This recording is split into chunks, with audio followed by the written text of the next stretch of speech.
एक 13 साल की लड़की ने जल्दबाजी में एक बंद कार में फंसे बच्चे को बचाया। घबराई हुई वो उसे अस्पताल ले गई, जहां डॉक्टर ने उसे देखते ही आंसू बहा दिए। ऐसी और दिल छू लेने वाली कहानियों को मिस न करने के लिए हमारे चैनल को सब्सक्राइब करें और वीडियो को लाइक करें, ताकि आप आगे भी देख सके। अंधाधुंध भीड़ के बीच से गुजरती हुई मारिया फर्नांडिस ने मिठाइयों के ट्रे को अपनी छोटी कठोर हथेलियों में संतुलित कर रखा था। मुंबई केस। बाजार में शोरगुल कोई नई बात नहीं थी। विक्रेताओं की तेज आवाजें, गाड़ियों की बेचैन हॉर्न और भीड़ की हड़बड़ी भरी चहलकदमी, ये सब उसकी रोजमर्रा की जिंदगी का हिस्सा था। लोग आते जाते रहे, लेकिन किसी की नजर उस पर नहीं पड़ी। वो सिर्फ एक लड़की थी जो अपनी माँ क्लारा फर्नांडीज की दवाइयों और जरूरतों के लिए हर रोज मिठाइयाँ बेचती थी। उसकी माँ की तबीयत दिन बदन बिगड़ती जा रही थी और घर का खर्च अकेले उसके नन्हे कंधों पर आ चुका था। उसे इस हलचल से अब कोई फर्क नहीं पड़ता था, लेकिन उस दिन कुछ अलग था। चलते चलते उसके कानों में एक हल्की करुण सिसकी पड़ी। ये आवाज किसी के रोने की थी, कमजोर टूटती हुई और लगभग बाजार के शोर में डूब जाने वाली। लेकिन उसने इसे सुन लिया। उसका माथा सिकुड़ गया। उसने इधर उधर देखा, लेकिन कुछ भी असामान्य नहीं लगा। सड़क पर वही हंगामा था, वही भागदौड़, वही लोग जो अपनी ही परेशानियों में उलझे थे।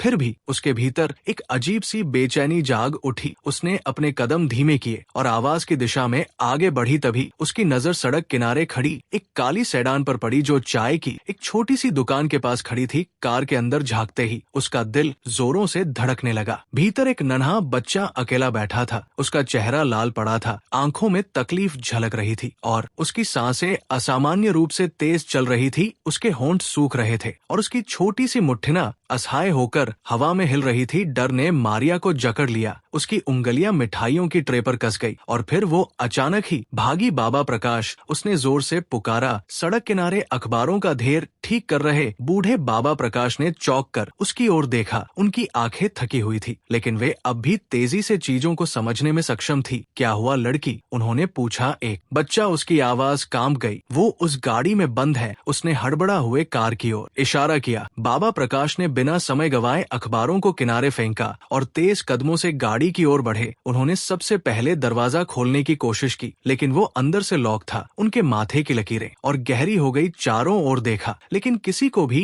इस गाड़ी की परवाह नहीं थी। ये इंतजार नहीं कर सकता। उन्होंने दांत भींच हुए कहा। मारिया भी अब और देर नहीं कर सकती थी। वो तुरंत भागकर सड़क पार गई, जहां औजारों की एक दुकान थी। दुकानदार राजन उसे देखते ही चौंक गया। मुझे कुछ भारी चीज चाहिए, जल्दी। उसने जल्दी कहा। राजन उसकी घबराहट को महसूस कर सकता था। बिना कोई सवाल किए उसने एक ईंट उसकी ओर बढ़ा दी। मारिया ने उसे कसक पकड़ा और वापस दौड़ी। हटो। बाबा प्रकाश ने ईंट को उसके हाथों से ले लिया और पूरी ताकत से कार की खिड़की पर दे मारा। एक तेज धमाके के साथ शीशा चकनाचूर हो गया, लेकिन बच्चा जरा भी नहीं हिला। उसकी सांसें अब भी तेज चल रही थी, लेकिन उसका शरीर पहले से भी ज्यादा ढीला लग रहा था। मारिया ने कोई देर नहीं की। उसने अपने छोटे हाथों से बच्चे को उठाया और दौड़ पड़ी। ऑटो पकड़ो, बाबा प्रकाश ने तेज आवाज में कहा, पर उसे तलाशने की जरूरत नहीं पड़ी। एक रिक्शा चालक रवि पहले ही अपनी कार ई का दरवाजा खोल चुका था। जल्दी बैठो, उसने कहा और बिना समय गवाए रिक्शा तेज रफ्तार से सड़क पर दौड़ पड़ा। मारिया ने बच्चे को अपनी गोद में कसकर पकड़ा हुआ था। उसकी सांसें उखड़ी हुई थी, लेकिन उसने हल्के से अपने हाथों को बच्चे के चेहरे पर फेरा, जैसे उसे ये एहसास दिलाने की कोशिश कर रही हो कि अब वो अकेला नहीं है। अस्पताल पहुंचते ही नर्स दौड़कर उनकी ओर आई। वो बच्चा वो कार में बंद था। मारिया ने कांपती आवाज में कहा। डॉक्टर विक्रम कपूर ने बिना समय गवाए बच्चे को अपनी बाहों में उठाया और तेजी से अस्पताल के गलियारों में भी चले गए। मारिया वही खड़ी रह गई। उसका दिल अब भी तेजी से धड़क रहा था। उसकी उंगलियां कांप रही थी, लेकिन उसके अंदर एक अजीब सी शांति थी। उसने जो किया था वो सही था।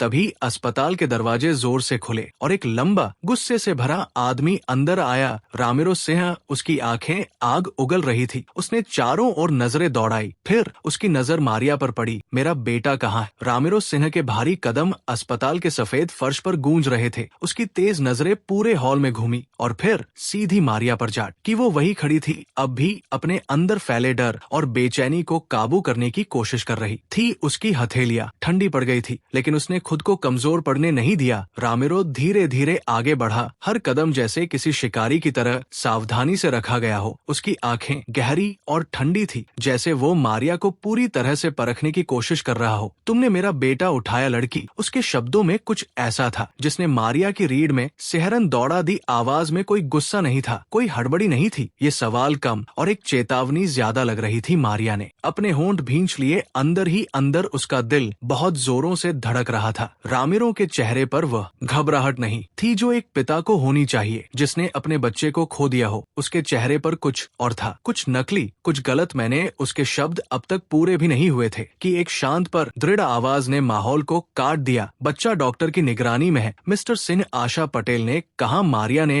राहत की सांस ली। आशा पटेल अस्पताल की सामाजिक कार्यकर्ता सामने खड़ी थी। उनकी आंखों में सतर्कता थी। क्या आपके पास अपने पिता होने का कोई प्रमाण है? रामिरो की भव तन गई उसकी आंखों में। कुछ क्षण के लिए असली गुस्सा चमका, लेकिन फिर वो खुद को काबू में कर गया। ये किस तरह का सवाल है? उसने तीखे स्वर में कहा। मैं उसका पिता हूँ, ये सिर्फ एक औपचारिकता है, आशा ने शांति से जवाब दिया। उनकी आवाज में कोई डर नहीं था। रामिरो ने कुछ पलों तक उन्हें घूरा, फिर जेब में हाथ डालकर एक मुड़ा तुड़ा लिफाफा निकाला और आशा की ओर बढ़ा दिया। आशा ने दस्तावेज निकाले और बारीकी से देखने लगी। मारिया ने महसूस किया कि उनके चेहरे पर हल्की शिकन आ गई थी। उन्होंने धीरे धीरे सिर उठाया। मुझे इनकी पुष्टि करनी होगी, उन्होंने कहा। रामिरो का चेहरा तुरंत सख्त हो गया। उसने मुठिया भींच ली। ये सरासर बकवास है, उसकी आवाज इस बार और सख्त थी। तुम लोग मुझे मेरे ही बेटे से दूर नहीं रख सकते। उसने एक झटके से मारिया की ओर देखा। वो नजर धन्यवाद की नहीं थी, उसमें कुछ और था, एक छुपी हुई धमकी, एक चेतावनी। मारिया ने तुरंत अपनी नजरें फेर ली, लेकिन उसके अंदर एक अजीब सा डर बैठ गया। उसके दिल में कोई शक नहीं था, रामिरो सिंह कुछ छुपा रहा था। उस रात जब वो अपने घर की ओर जा रही थी, तब तक अस्पताल की पूरी घटना उसके दिमाग में घूम रही थी। हर शब्द, हर नजर, हर अजीब एहसास। लेकिन फिर अचानक एक अजीब एहसास हुआ। उसे ऐसा लगा जैसे कोई उसका पीछा कर रहा हो। उसने अपने कदम तेज कर लिए। सड़क अब लगभग खाली थी, लेकिन जैसे ही उसने एक मोड़ लिया, वो रुक गई। वो वही खड़ा था। रामिरो सिंह कोने में एक स्ट्रीट लाइट के हल्के उजाले में उसकी परछाई दीवार पर लंबी खींच गई थी। उसकी आंखें मारिया पर ही जमी थी। उसके अंदर भय की एक लहर दौड़ गई, लेकिन उसने खुद को शांत रहने के लिए मजबूर किया। उसने गहरी सांस ली और चलती रही। लेकिन तभी रामिरो ने बोलना शुरू किया। तुम्हें नायिका बनने का बहुत शौक है ना? उसकी आवाज शांति से टपक रही थी, लेकिन उसके शब्दों में झर घुला था। मारिया के पैर वही ठिठक गए। उसने धीरे धीरे सिर घुमाया और रामिरो की आंखों में देखा। अगर तुम सच में उस बच्चे के होते, उसकी आवाज शांत थी, लेकिन हर शब्द तीखा था, तो तुम उसे उस कार में अकेला छोड़कर क्यों गए थे?